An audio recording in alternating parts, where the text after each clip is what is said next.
Hi guys, ang lakad ko ngayon ay papuntang Tacloban City. Tara, samahan niyo ako.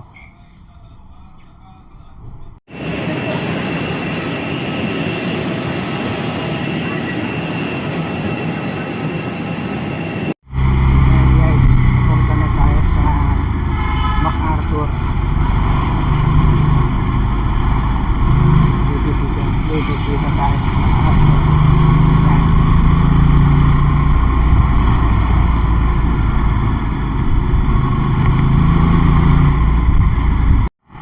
Hi guys, andito na tayo sa MacArthur Monument. Ayun, nasa background ko na yung MacArthur. Ayun, may extra pang aso doon. Itong MacArthur Monument, malapit lang to sa downtown Tacloban, nasa Palo Leyte ito. Mga around 20 minutes lang yung biyahe mula sa downtown Tacloban. Ayan. Dito na tayo sa I shall return. Yan, may mga tao. Kung tayo sa walang ganong tao, baka sumikat pa sila. Ayan. Yan yung yan yung shrine ni MacArthur.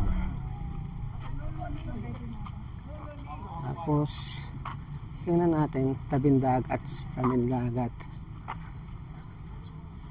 Ayan. Ayan.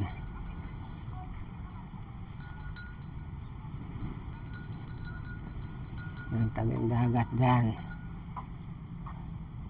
Yan.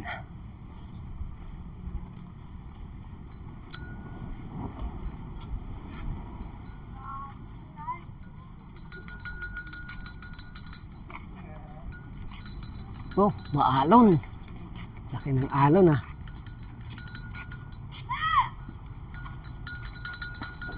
Malaki ang alon. Malakas ang alon pala dito. Yan. Ayan, nasa likod ako nito. Yan.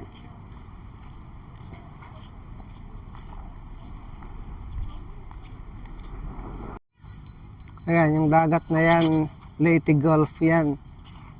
Diyan yung kaya to tinawag na Leyte Gulf Landing kasi Leyte Gulf. Ayan, dito sa area na to, dito nilagay ang monument. Ayan.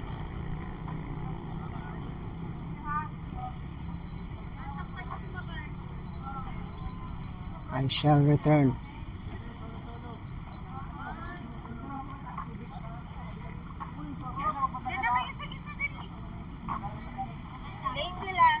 Leyte Landing. Paglunsad sa Leyte. Leyte Landing. Palo Leyte. According dyan sa nakasulat, nangyari daw to noong October 20, 1944. General Douglas MacArthur together with the leaders of the Philippine government, of the Philippine Commonwealth and Combined Alliance of the Philippine and American Armed Forces waited on these hallowed shores of Leyte to strike the first blow toward the liberation of the Philippines. After these long years, General MacArthur finally returned. Much blood may have been spilled, treasures expended, and tears shed before the promise made in Corregidor was fulfilled, but return he did. Di ko na mabasahin lahat. Mahaba. Saka English. Yan. Okay. Yan. Huling sulyap para mag-ano na.